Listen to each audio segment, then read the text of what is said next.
With the proverbial big game on the horizon and March Madness just around the corner, I think it's high time we armed you with a few more great, delectable appetizers and small bites to please you or a crowd in the coming days and weeks.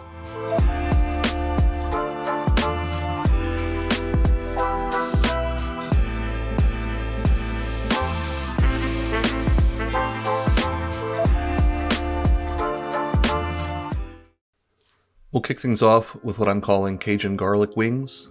Got a couple pounds of wings here. Gonna put them into a bag and grab some Dale's low sodium steak sauce or seasoning. We're gonna add maybe a quarter to a third of a cup. Of course, depending on how many wings you're using, you'll use less or more, followed by an equal part of hot sauce. I'm using Texas Pete, but Frank's would be fine as well. Go ahead and seal that bag up. Give it a shake to make sure everything's evenly coated. And marinate those for 1 to 2 hours in the fridge, but not too long as they will get a little bit too salty if they're left in that marinade overnight.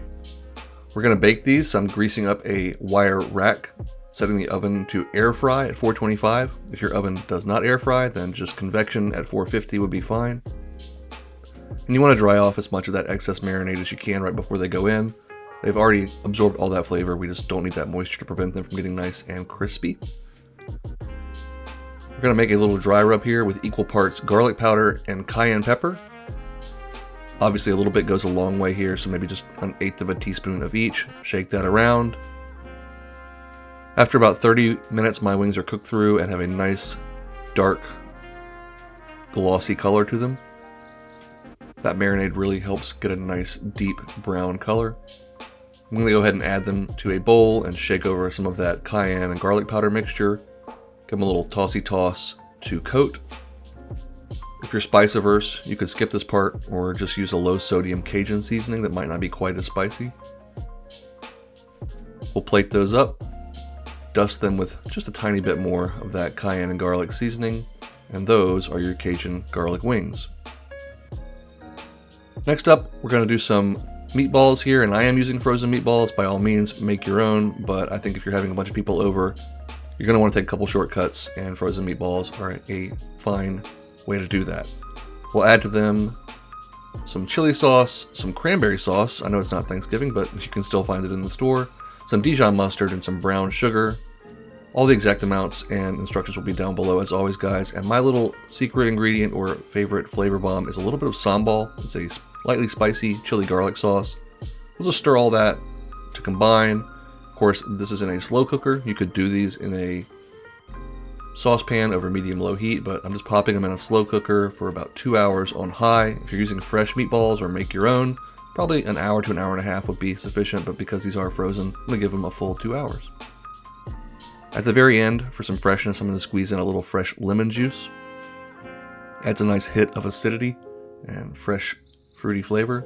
And look at those. They're perfectly cooked, beautifully sauced, and ready to be served up.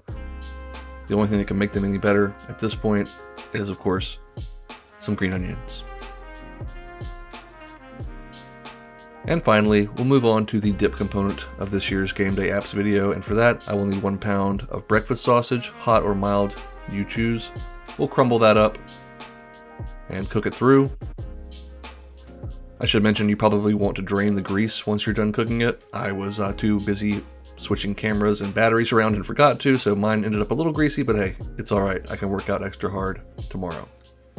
We'll sprinkle on about a teaspoon of chili powder and add in a block of Velveeta cheese. You could also use cream cheese and cheddar as a mixture, but I think Velveeta just has the perfect texture and melting viscosity for this dip. Go ahead and break that up and melt it in.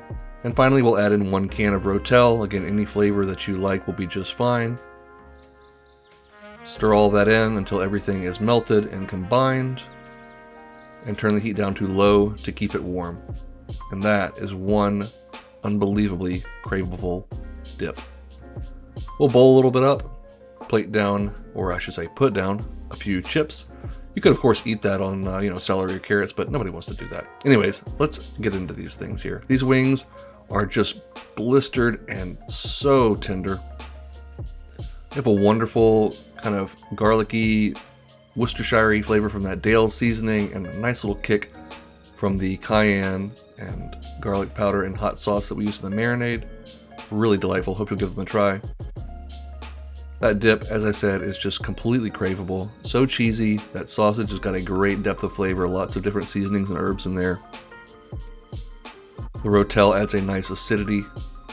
Yeah, I could probably just eat that whole pan. In fact, I might have, but don't tell anyone. Anyway, these meatballs, obviously using frozen meatballs here, you're not going to get a lot of, interesting flavor from those. They're pretty plain, but hey, that sauce is where it's at. And I'm telling you, that mixture of like sweetness and tanginess from the cranberry, a little bit of heat from the chili sauce, a little bit of spice from the mustard, and then the garlicky punch from that sambal. These are a real thing of beauty.